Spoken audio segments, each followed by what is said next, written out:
Ghana this my Ghana for him so far jumping aka Fufuken. Cheche we be already or sheme. Me baya and yen bonnet passo. I'm say younger say president.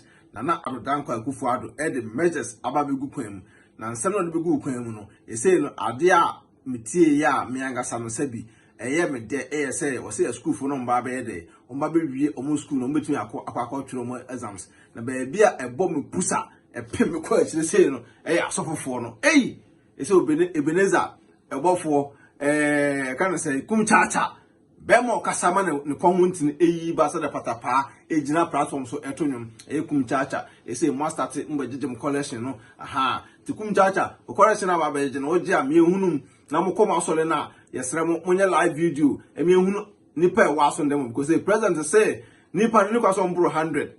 Nti sombro 100 de a na nyabre or the emla egu kwan so nti wa we so fo a why dwene se we bumbla no so de emla no bedi we nya nyankopon pai bo ani bibia the president nsem oba be kan ensem bia emu de edo ensem bia emu ode ye nyina ye ni age sese bi obiebie no kakra kwa buchira akra e wono kra no eno mu ayede agu kakra nti no saa 419 nyoma na so fo na mu ye ni nyina no coronavirus ama mu nyina muto ate nti neno mo amukwa asole no mo ni nya de ena ho na mpanyimfo se kakum ye de nkoko num tin koti nsem a ena na Addo Kufuado e de begu ekwam ni nyina yefo mu aba mo me akoti ni wi a be kan ho asem bi. Hello Ghanaians, good evening.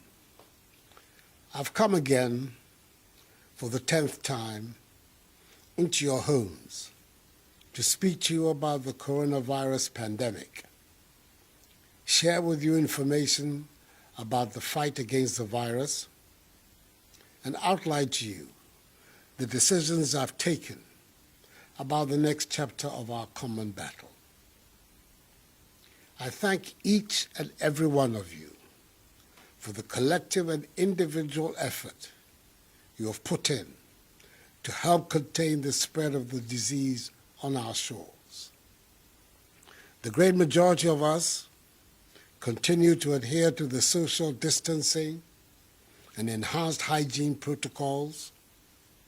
We have, as a result, altered our way of life to accommodate these changes. And we continue to make sacrifices to speed up the process of bringing our lives safely back to a state of normalcy. We've demonstrated, not only to ourselves, but also to the entire world, that we're capable of charting our own path towards containing the spread of this disease. We must all be proud that we have become a reference point for others on how to combat it. In all of this, I say a special aiko to our heroic healthcare workers, our efficient teams of contact tracers and testers, our far-sighted scientists, our professional security personnel, and responsible members of our media, who've done a yeoman's job over the last 11 weeks in the fight. Your efforts are truly appreciated, and the Ghanaian people will always be in your debt. When the first 2 cases were confirmed on 12 March 2020, we took timely measures to attack the virus. We decided that we would, 1, limit and stop the importation of the virus, 2, contain its spread, 3, provide adequate care for the sick, 4, limit the impact of the virus on social and economic life, and 5, use the opportunity afforded by the emergency to expand our domestic capability and deepen our self-reliance.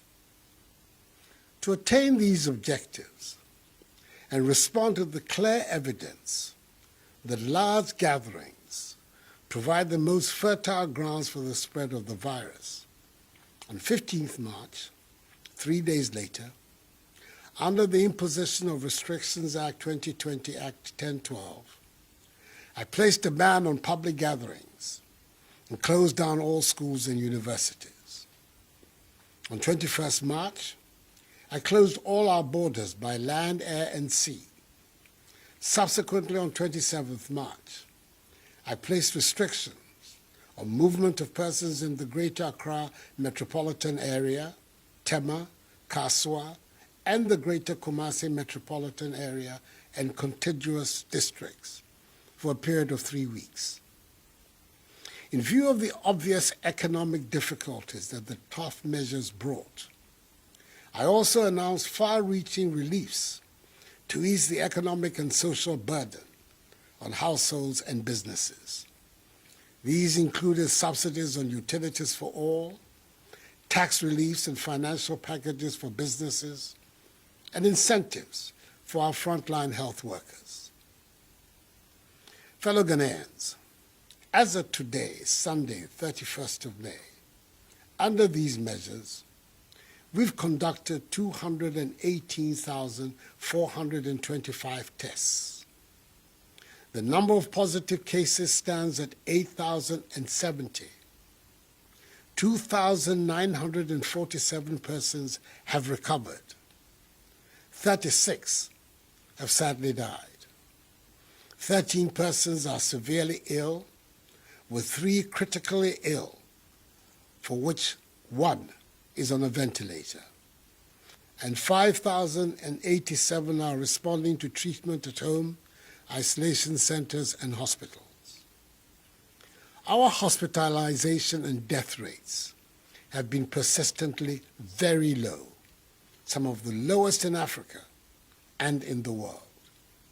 The Ghanaian people are not dying of the virus in the hundreds and thousands that were earlier anticipated and that are being seen on a daily basis in some other countries.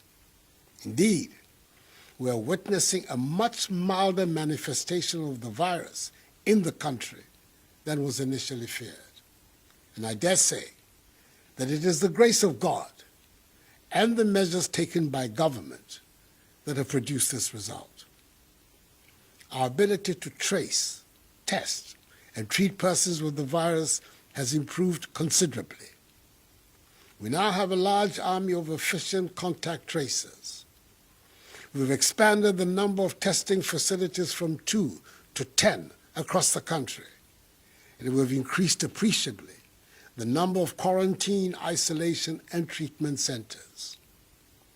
We've lessened our dependence on foreign imports and scaled up significantly domestic production and distribution of personal protective equipment to our healthcare workers, evidence in the provision of 4,440,690 gloves, 3,524,205 nose masks, 62,194 goggles, 109,829 liters of sanitizers, 85,995 head covers, 82,655 gowns, 53,517 medical scrubs, and 43,693 N95 face masks. As I've already said, everything that has been achieved so far would not have been possible without the strong cooperation of you, the Ghanaian people. I know at first hand the devastating impact the measures employed to defeat the virus has had on our social, religious, cultural, and economic lives, as well as on our jobs and the education of our children. And yet, because of love of country, we have borne with them. I know, however, that we cannot live with these restrictions forever, and that is, it is imperative we find a safe way to return our lives to normality, as other nations across the globe are trying to do. This has informed the stakeholder consultations that have occurred over the last few weeks with entities in the health, labor, religious, chieftaincy, educational, hospitality, transport, sports, tourism, and creative arts sectors. These consultations have hinged on an analysis of the data gathered and the adoption of best practices and experiences of other countries that have attempted to move on in the wake of the pandemic. A consensus has emerged from these consultations that we should embark on a strategic, controlled, progressive, safe easing of restrictions to get our lives and economy back to normal. As I stated in my May Day address a month ago, I'm now in a position to outline the roadmap for easing safely the restrictions. Ours is going to be a phased approach involving a selected list of public gatherings based on their risk profile, socioeconomic impact, and most importantly, our capacity to enforce and to respond in the event of a flare-up in our number of infections. So, fellow Ghanaians, with effect from Friday, 5th June, we will begin stage 1 of the process of easing restrictions. An abridged format for religious services can commence. 25% attendance with a maximum number of 100 congregants can worship at a time in church or at the mosque, with a mandatory 1 meter rule of social distancing between congregants.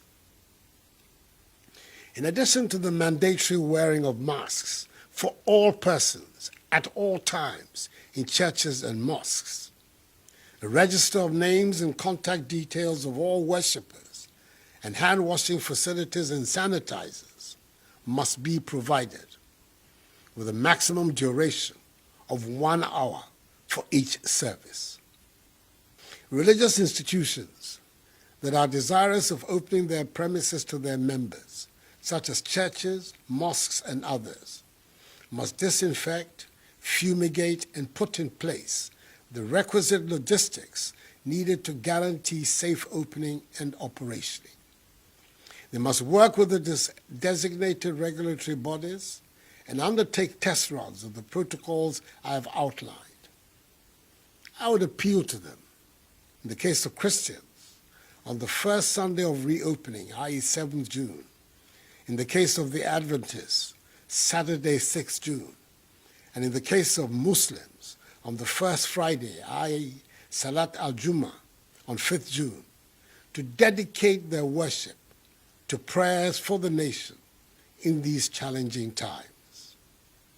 The Minister for Religious Affairs will tomorrow, Monday, 1st June, outline in detail the specific guidelines for the safe reopening of our churches and mosques.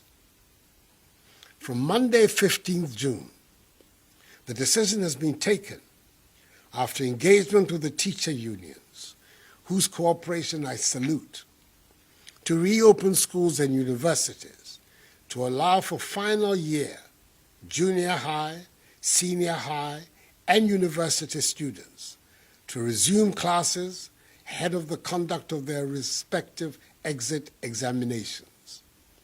Indeed, final year university students are to report to their universities on 15th June.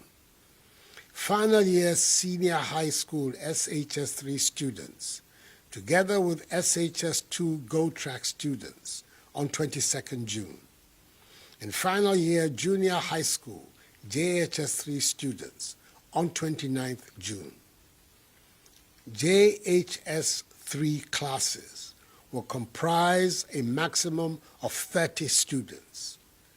SHS classes a maximum of 25 students, and university lectures will take place with half the class sizes. All final year students of educational and training institutions, which are being managed by ministries other than the Education Ministry, are to return to school on 15th June to complete their exit examinations. Again, prior to the opening of schools and universities, the Ministry of Education, and the heads of public and private educational institutions will fumigate and disinfect their institutions. Each student, teacher, and non-teaching staff will be provided with reusable face masks by the Ministry of Education. With the avoidance of doubt, all other educational facilities, private and public, for non-final year students will remain closed. The Minister for Education in the coming days will outline in detail the specific guidelines for the safe reopening of our schools and universities. Private burials, now with a maximum of 100 persons, can continue to be performed. Restaurants providing seated services can operate under appropriate social distancing arrangements and hygiene protocols. Individual, non-contact sports can go ahead. Conferences, workshops, weddings, and political activities, except rallies, can now take place, but with limited numbers, not exceeding 100 persons present, with the appropriate social distancing and hygiene protocols. Marketplaces, workplaces, public transport, and constitutional and statutory bodies such as the Electoral Commission, the National Commission for Civic Education, and the National Identification Authority, whose activities were exempted from the outset from these restrictions, must conduct their activities in accordance with social distancing and the necessary hygiene and safety protocols. Whilst we step up public education of the protocols and public gatherings, let me also state the regulatory agencies will undertake random checks to ensure conformity with these rules, and the security services will be tasked to enforce them. Should any institution fail to adhere to these directives, its activities will be immediately prohibited and relevant sanctions applied. I have by executive instrument provided for these new directions and extended the suspension of the remaining public gatherings as set out in EI 64 15th March until 31st July. In here, I refer to the suspension of sporting events, nightclubs, cinemas, drinking spots, bars, beaches, festivals, funerals, political rallies, and large religious gatherings such as crusades, pilgrimages, and conventions. Our border by air, land, and sea remains closed until further notice for human traffic.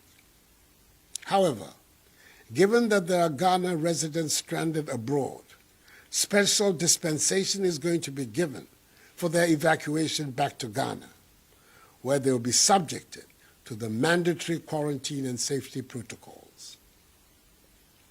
Fellow Ghanaians, it is said that with greater freedom comes greater responsibility.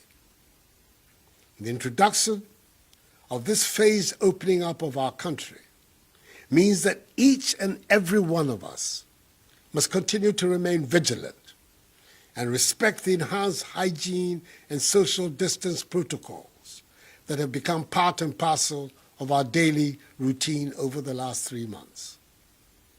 We cannot afford to let our guard down and ruin the successes we have chalked over this period. Yes, there exists a possibility of a potential surge in infections. As a precautionary measure, we've strengthened further our existing national, regional, and district response teams with the support of the security forces to step up to deal with any eventuality. Over recent weeks, we have learned from the cases at the fish processing plant in Tema and in the Obuasi municipality how to deal with such sudden spikes. We will continue to learn, review, and adjust where and when we need to do so. We will only proceed with this staggered opening up of our country when it is safe to do so. Fellow Ghanaians, now more than ever, we must adhere to enhanced personal hygiene and social distancing protocols. Wash our hands with soap under running water, refrain from shaking hands, and we'll wear our masks whenever we leave our homes. In the Ghanaian context, it has been established that the cases of comorbidity, i.e. underlying health conditions, that are associated with almost all the COVID-related deaths are mainly diabetes and hypertension. The risk factors for these diseases are being overweight, eating refined foods, too much salt and sugar in meals, inadequate physical exercise, excessive alcohol intake, and smoking. It is thus critical that we improve our fitness levels and adopt healthy eating practices that incorporate our local foodstuffs, which boost our immune systems.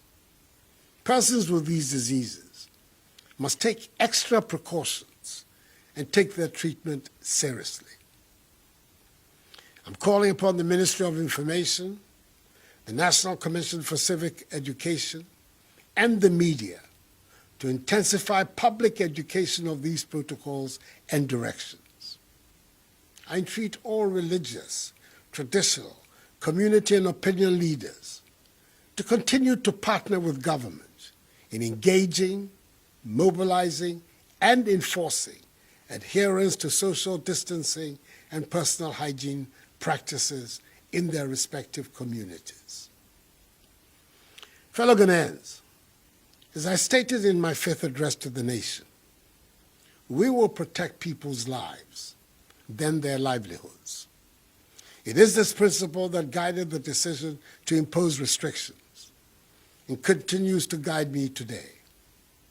The fact of the matter is that the measures we have taken appear, by the grace of God, to be working. Our healthcare system is so far not overwhelmed, and you, the Ghanaian people, have largely embraced the principles of social distancing, the wearing of masks, and the enhanced hygiene protocols, which are our most effective defenses against the virus. We've learned many lessons from this pandemic. The most obvious is that we have to fortify urgently our public health system. We have committed to the implementation of Agenda 88 that is building, within a year, a fully equipped, functional district hospital for each district that does not have one, and a fully equipped, functional regional hospital for each of the new regions, together with a new regional hospital for the Western region and the rehabilitation of a Fiakwanta hospital in 2nd D. We have to empower and increase the number of our healthcare professionals across board. Universal health coverage must become reality for all Ghanaians, not a slogan. For every Ghanaian deserves good health and good health care. We need to focus our energies on ensuring access of poor people to decent housing. We can no longer ignore this basic requirement of social justice. We have to make the things we use and grow the foods we eat. We have to come out of this crisis better, stronger, and more united than before. Ghana, free, united, socially just, self-reliant and productive. That is the Ghana we're going to create together after we have defeated this virus. Enuanom, emre kakrani, yadeɛ ye ama yɛde nhwɛsoɔ bebree aba yɛ abrabom, ɛde ahokyerɛ abrɛ yɛ nyinaa. Nanso, yame adaroma, nhyehyɛeɛ a yɛde egu kwan mu, ɛyɛ adwuma. Ɛno nti, Edumra, as I say, your gunchi say, and Ranumu kakra. Yenye bibia precope. If we are neko, nipa kakra bet to me akwa sorry, and the masalachi. Yamba school for our be JHS, SHS, the university. Bet to me assign aku school, aku real one soche. Ye yan to toye, and it's shep pa. A bebo teacher for any yama and who a bang.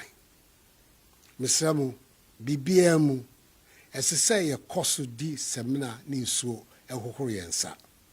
Yan fast sanitizer and papayensa. Yan share mask. If preko ni pemua. Yan man kwa ended the yentem. Yendi di yahuni. Ni endi adriane titru. Misramu. Asma making. Mun jintum. Na mun tamechi. Na mun mwame. Na misumitumi mwamo. Yairei. Abo yenyina afom. Enti yenyina mbom. Yen story mpeja ye. Eni yemai Ghana. Yemime. Besane. Wote hefimo fio. Ne hanibi. Miwa. Eha wofen. Chinyomo dromona. Neke hefimo. Na ne. Echuni. No ewo. Mimba magbojo mi fio.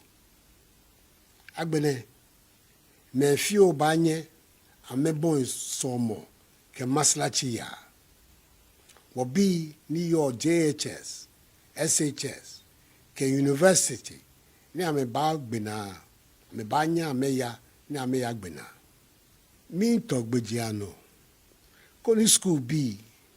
Ke ame ni choloi. Ni sane ko akaba.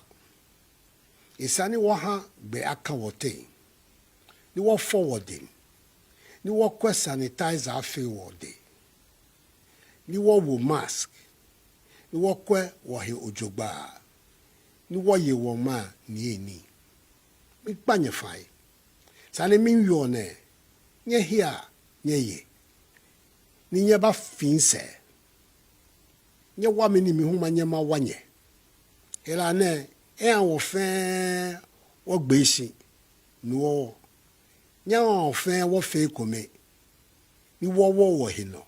Ke wama Ghana. Fellow Ghanaians, ultimately, the battle is the Lord's. And with faith in him, we will emerge from this greater than before. We are one people. We are Ghanaians. And we stand together in joy and in times of trouble. We are a people with an exceptional history. And we are the proud promoters of the Black Star of Africa. We've all gone down together. We should all rise together. This too shall pass. May God bless us all and our homeland Ghana and make her great and strong. I thank you for your attention and have a good night.